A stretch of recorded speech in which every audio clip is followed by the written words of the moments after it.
जब मार्का हक हुआ, उस अजीम कामयाबी और पाकिस्तान की अफवाज की दिलेराना और इंतहाई जुर्रत के साथ उस जंग को लीड किया फील्ड मार्शल सैयद आसिम मुनीर ने। हर सिपाही और हर जर्नैल ने, चाहे वो बरी फ़ौज के हों या फ़ज़ाई फ़ौज के हों या बहरी फ़ौज के, उन सब की इसमें बेमिसाल इसमें उनकी काविशें शामिल हैं। इस मुल्क ने तरक्की करनी है, उसके लिए फिर दहशतगर्दी का खात्मा इंतहाई ज़रूरी है। ये ना जादू टूने से कोई बात होगी, ना किसी और तरीके से, सिर्फ और सिर्फ शबाना रोज़ मेहनत से होगी इंशाअल्लाह।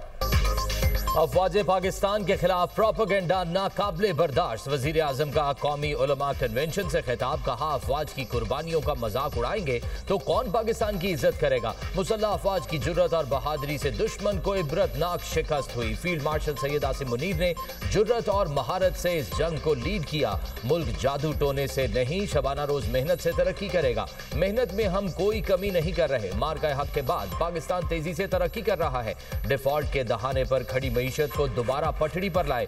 दहशतगर्दी और मुआशी तरक्की काविशें साथ नहीं चल सकती। मुल्क में अमन और इत्तेहाद की फजा कायम करना होगी। जब तक यकजहती कायम नहीं होगी, मुल्क तरक्की नहीं कर सकता। मुल्क की तरक्की और इस्तेहकाम के लिए इत्तेहाद यकजहती नागुज़ीर है। मुल्क में फ़िरका परस्ती का खात्मा जरूरी है। हम सब को कौमी मामलात पर यकजान दो कालिब होना होगा। कौमी उलमा कन्वेंशन में chief of defence forces field marshal Syed Asim Munir की भी शिरकत।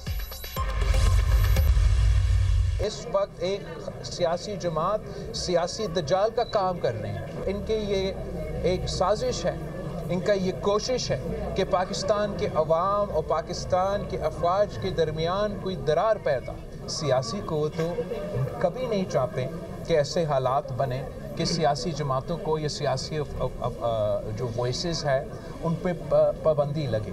ये मेरा प्रेफरेंस नहीं होगा, मेरा चॉइस नहीं होगा, लेकिन मैं क्या करूं अगर वो सियासी जमात हर वो आप कंडा उठाए कि वो सियासी उनका जो सियासी रंग है वो उस अंदाज से नहीं देखा जाए और वो एक एक्सट्रीम तंजीम की तरह देखा जाए।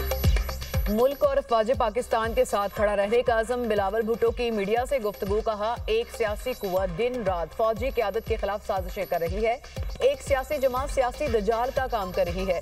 इनकी कोशिश है कि अवाम और अफवाज के दरमियान दरार पैदा करें। ऐसी जमात सियासत सियासी दायराकार में रहकर करे। किसी सियासी पार्टी पर पाबंदी के हक में नहीं हूँ। पीटीआई खुद पाबंदी का सामान पैदा कर रही है। कोई जाकर बानी पीटीआई को समझाए कि सियासत करें। पाकिस्तान इस वक्त खतरनाक दौर से गुजर रहा है। भारत फिर पाकिस्तान के खिलाफ साजिश कर रहा है। पाकिस्तान को अफगानिस्तान से खतरा लाहक है। हमारी बहादुर अफवाज इस चैलेंज का मुकाबला कर रही है। हालिया जंग में पाकिस्तान को फतह हुई। दुनिया में पाकिस्तान की जीत को माना गया। आज भी भारत की जानिब से पाकिस्तान को खतरा है। मुसल्लह अफवाज ने बता दिया कि जो पाकिस्तान को मैली आंख से देखेगा भरपूर जवाब दिया जाएगा। मुल्क की दिफा मजबूत है। मुल्क और अफवाज पाकिस्तान के साथ खड़े हैं। खैबर पख्तूनख्वा में गवर्नर राज लगाना मेरा या मेरी पार्टी का मुतालबा नहीं। सियासी जमात दहशतगर्दों की सहूलतकार बनी तो फिर गवर्नर राज लगाना मजबूरी बन जाएगा।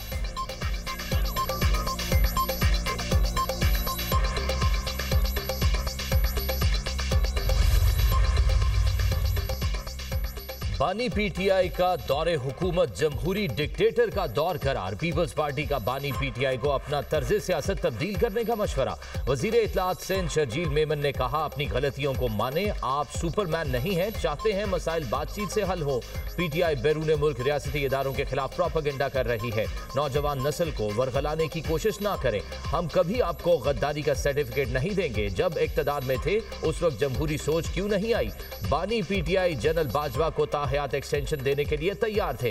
अब बानी पीटीआई एस्टैब्लिशमेंट के खिलाफ बात करता है। बानी पीटीआई ने अपने दौर में साकिब निसार को इस्तेमाल किया।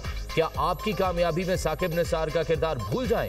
हम लोग इतने शॉर्ट टर्म मेमोरी क्यों हैं? 3.5 साल पहले की बातें भूल गए। बानी पीटीआई ने नैब के जरिए मुखालिफिन को निशाना बनाया। क्या आपके दौर में आसिफ अली जरदारी, फरियाल तालपुर को गिरफ्तार नहीं किया गया? बानी पीटीआई को साजिश के जरिए इक्तदार में लाया गया। बानी पीटीआई के पास कोई मैंडेट नहीं था। दूसरी जमातों का मैंडेट चोरी करके उन्हें हुकूमत दी गई।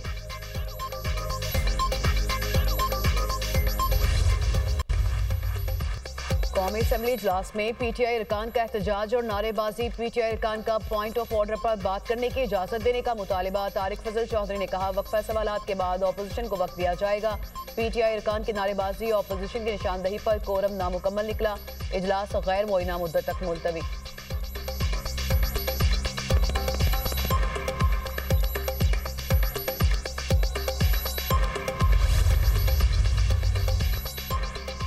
बार बार कहा जिद जबरदस्ती से कुछ नहीं होगा, हमने आइन और कानून के खिलाफ कुछ नहीं किया। बैरिस्टर गौहर की मीडिया टॉक। कहा हाई कोर्ट का ऑर्डर है बानी पीटीआई की खानदान से मुलाकात कराई जाए।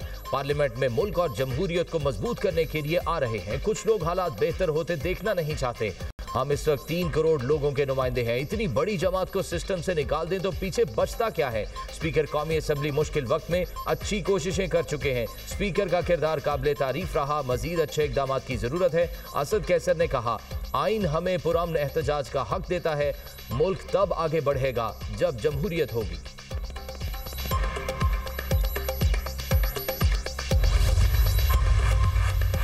अपोजिशन से मुज़ाकरात के लिए हुकूमत के दरवाजे हमेशा खुले हैं। इदारों के खिलाफ बयानात देना नाकाबिले कबूल है। स्पीकर कौमी असम्बली सरदार अयाज सादिक ने कहा अदलिया, पाक अफवाज और रियासत के खिलाफ कुछ नहीं चलेगा। अफवाज पाकिस्तान सरहदों की हिफाजत के लिए कुर्बानियां देती हैं। पाक अफवाज दहशतगर्दों का मुकाबला करके कौम की हिफाजत करती हैं।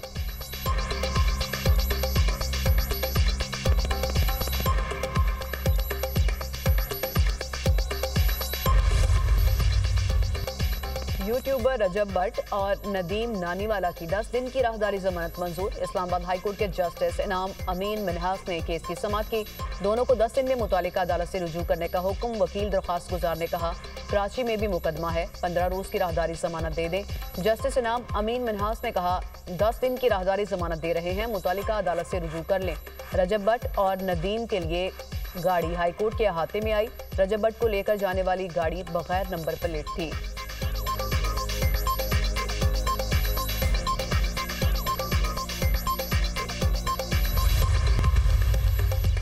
अमेरिकी एग्जिम बैंक ने रेकोडिक को जल्द फाल करने के लिए 1 अरब 25 करोड़ डॉलर का पैकेज मंजूर कर लिया। अमेरिकी एक्सपोर्ट एंड इंपोर्ट बैंक मजीद 2 अरब डॉलर सरमायाकारी का दूसरा पैकेज भी देगा। रेकोडिक में ज़खायर की तलाश और आमदोरफ्त के लिए जदीद मशीनरी और टेक्नोलॉजी के इस्तेमाल के लिए दूसरा पैकेज इस्तेमाल होगा।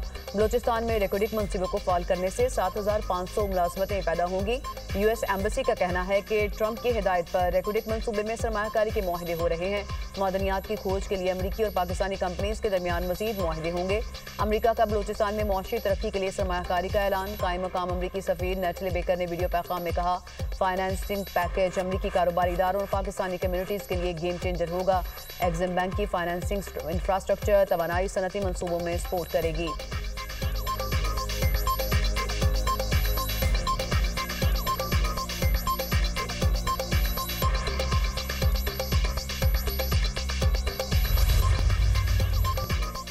कराची के इलाके सरजानी में वाटर टैंकर की टक्कर से मोटरसाइकिल सवार जाम बहक मरने वाला नौजवान 11वीं जमात का तालिब इल्म था। लाश अस्पताल मुंतकिल।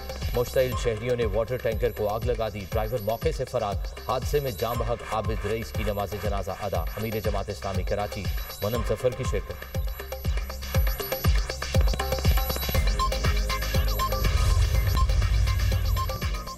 इसराइल की 2 माह के दौरान 738 मरतबा जंग बंदी मुआहदे की खिलाफ वर्जी। गजा के मुख्तलिफ इलाकों पर बमबारी करके मजीद 3 फलस्तीनी शहीद कर दिए। मगरबी किनारे से 40 अफराद गिरफ्तार। हमास का सालिसों से इसराइल पर दबाव डालने का मुतालबा। कहा इसराइली खिलाफ वर्जियां रुकने तक सीज फायर का दूसरा मरहला नहीं होगा।